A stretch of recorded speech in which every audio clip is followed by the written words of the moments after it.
इस रुए जमीन पर रहने वाला, चाहे वो यहूदी हो, ईसाई हो, हिंदू हो, सिख हो, जो भी हो, मैं सबसे आज ये बात कहना चाहूंगा, दुनिया का एक फार्मूला है कि बगैर किसी के बनाए कोई चीज नहीं बनती, खुद से कोई चीज नहीं बनती।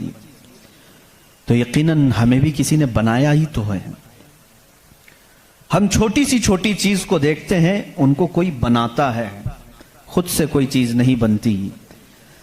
साइंस के स्टूडेंट्स भी होंगे हमारे साथ, और जो साइंस को पढ़ते हैं उनकी जो थ्योरियां हैं साइंसदानों की, वो क्या कहते हैं, कायनात कैसे वजूद में आ गई है। वो मुल्हिद होंगे जो कहते हैं, बेदीन लोग होंगे जिनका कोई दीन ही नहीं, जो कहते हैं कि अचानक दुनिया बन गई और अचानक ही खत्म हो जाएगी। ऐसा कैसे होगा? ऐसा कैसे होगा? अचानक दुनिया बन गई और अचानक खत्म हो गई, कोई नहीं है इसके आगे पीछे। मेरे अजीजों, जो गौर व फिक्र करने वाले साइंसदान हैं वो भी अब इस नतीजे पर पहुंचे हैं कि दुनिया में एक बहुत बड़ा धमाका हुआ था कई अरब साल पहले, कई लाख साल पहले, उनके एतबार से, उनके इल्म के एतबार से, जिसको ये बिग बैंग कहते हैं। बिग बैंग क्या चीज है?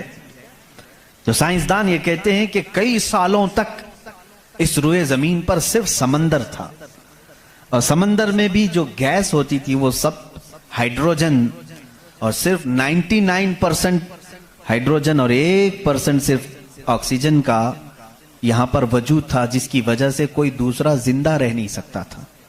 यह साइंसदानों की तहकीक है। उसके बाद फिर उन्होंने ये कहा कि एक धमाका हुआ और समंदर से, पानी से हर चीज बनती चली गई, पानी से बनती चली गई। ये 21वीं सदी में बात की जा रही है, ये बात 21वीं सदी में की जा रही है। और साइंस के वजूद की तारीख में अगर आप जाएंगे तो ज्यादा से ज्यादा कि 400 साल पहले तक की तारीख होगी। 16वीं सदी में, 17वीं सदी में, 17वीं सेंचुरी में साइंस की कुछ ना कुछ चीजें इजाद होने लगी, जिसको आज हम साइंस कह रहे हैं। और कुरान में मौला फरमाता है, वजअलना मिनल माइ कुल्ल शैइन हय्यिन, हमने हर चीज को पानी से बनाया है। ये रब ताला फरमा रहा है, उसका कुरान अजीम गवाही दे रहा है। कुरान किस जमाने में उतरा वो भी आपके जहन में होना चाहिए। किस जमाने में कुरान आया है ये भी आपके जहन में अच्छी तरह से फिट होना चाहिए, ताकि अब साइंस की तहकीकात और उस जमाने को मैच करके देख सकें आप। कुरान उस जमाने में आया है जहां यूरोप में लोग जानवरों के साथ रहते थे। अमेरिका का तो इंकशाफ भी नहीं हुआ था, अमेरिका नाम का कोई मुल्क है ये पता भी नहीं था लोगों को। जितनी दुनिया थी इसमें सबसे ज्यादा तहजीब वाला मुल्क, तमद्दुन वाला मुल्क ईरान था, अरब थे, रोम थे, बाकी सब तो बिछड़े हुए लोग थे। रोम, ईरान और अरब को उस जमाने में तहजीब वाला कहा जाता था। उनकी तहजीब का आलम यह था कि जब मेरे आका सल्लल्लाहु तआला अलैहि वसल्लम मदीना तैयबा में तशरीफ लाए, ये बहुत बड़े तहजीब वालों की बात मैं कर रहा हूं, यानी बहुत नॉलेज रखने वालों की बात कर रहा हूं। इतना नॉलेज था कि जब मेरे आका मदीने में तशरीफ लाए तो सिर्फ 6 लोगों को लिखना आता था। ये बड़े तमद्दुन वाले लोग थे, बड़े नॉलेज वाले लोग थे।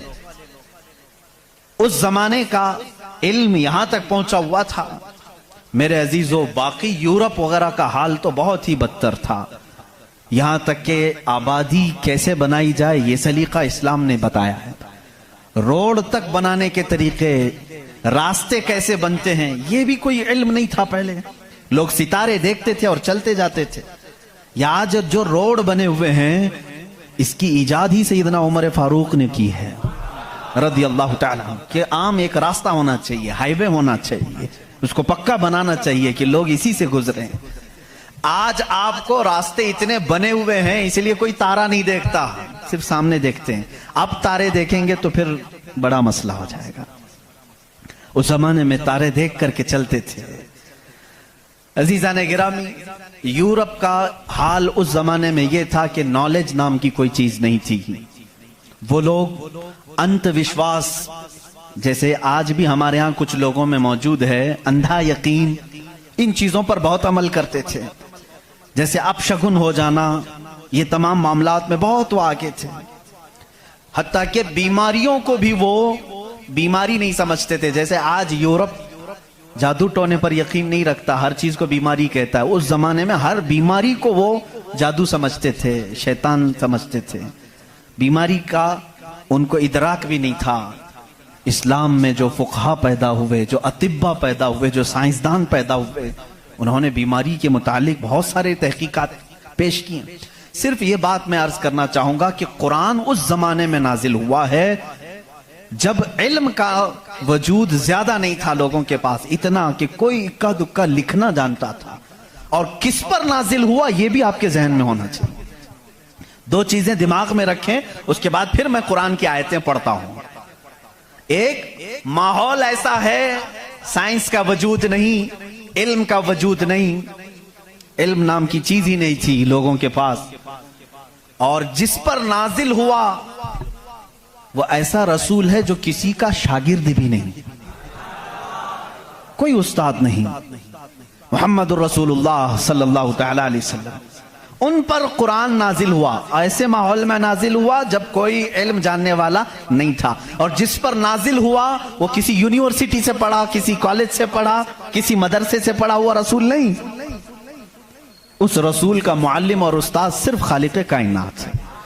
जिब्राइल अलैहिस्सलातु तस्लीम का भी सिर्फ इतना काम रहा है, जो रब ने हुक्म दिया उतना ही पहुंचा दिया।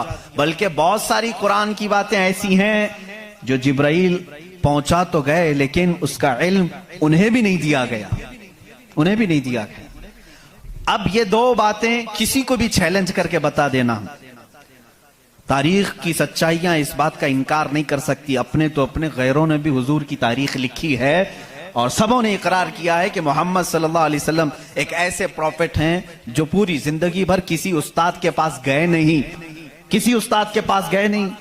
और ये भी हिकमत है मेरे मौला की, इसीलिए हम उस रसूल को अन्नबीयुल उम्मी कहते हैं।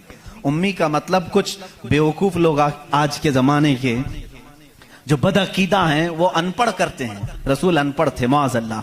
बेवकूफो तुम्हें मालूम नहीं, उम्मी का मतलब होता है किसी से पढ़ा हुआ नहीं।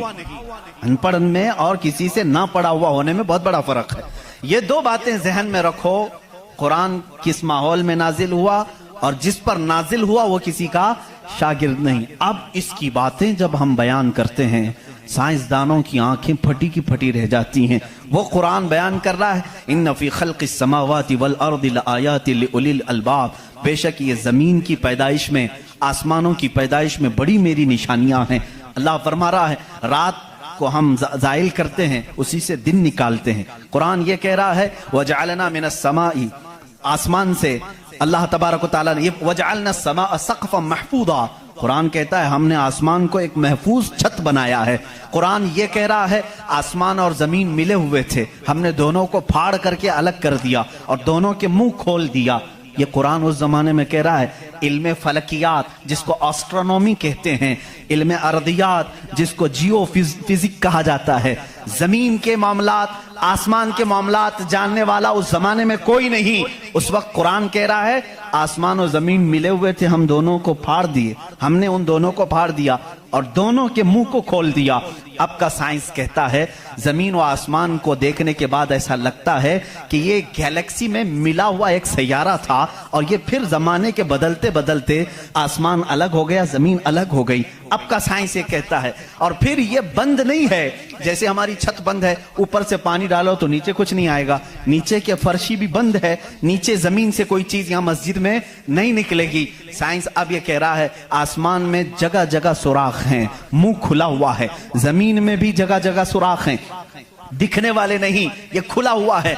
इसका मतलब मैं भी समझ नहीं पाया था, आसमान खुला हुआ है, जमीन खुला हुआ, मुंह खुला हुआ है, क्या मतलब?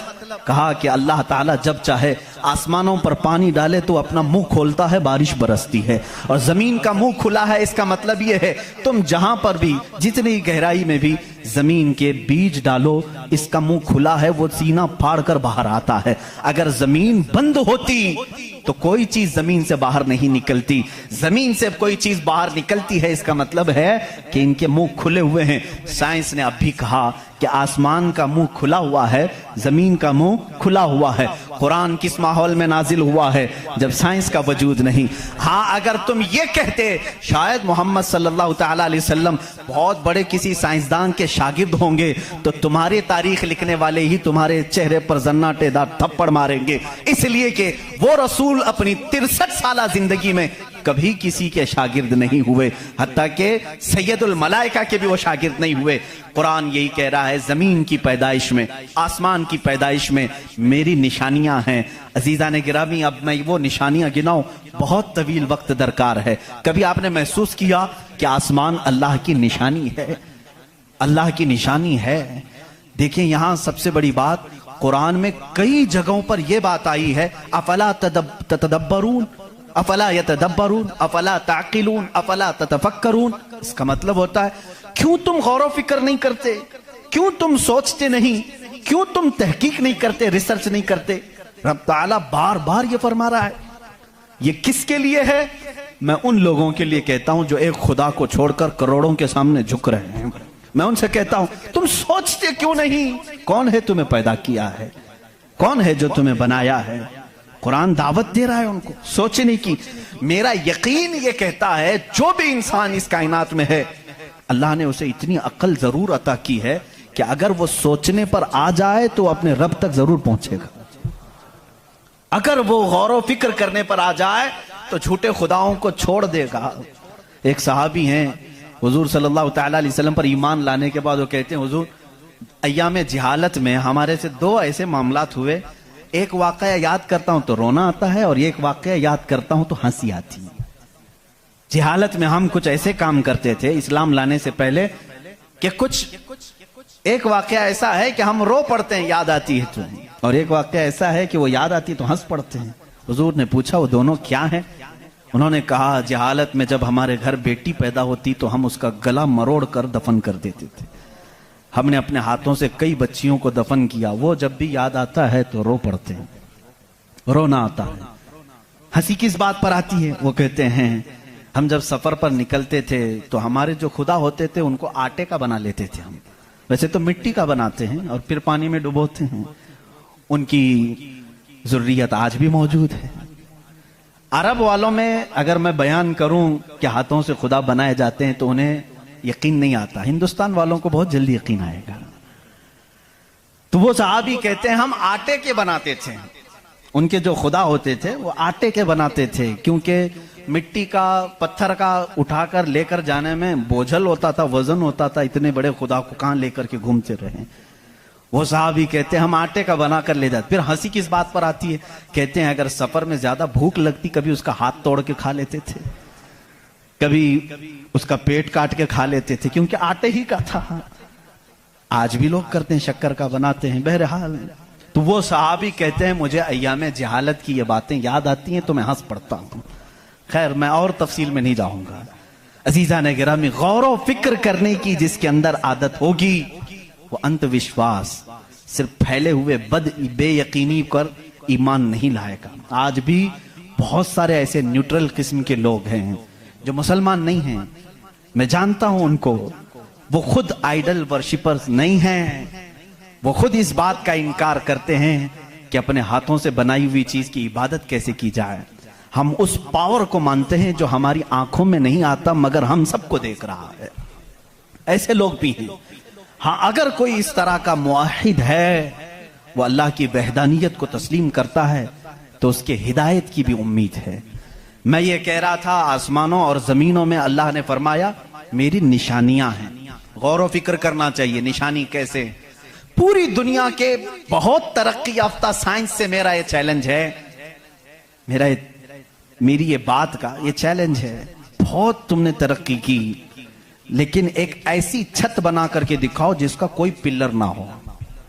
हवा में छत कायम करके दिखाओ, और वो भी इतनी मोटी होनी चाहिए, इतनी मोटी कि जिसके बारे में हुजूर अकरम सल्लल्लाहु अलैहि वसल्लम ने फरमाया कि उसकी मोटाई 500 साल अगर कोई घोड़ा दौड़े तो तय ना हो पाए।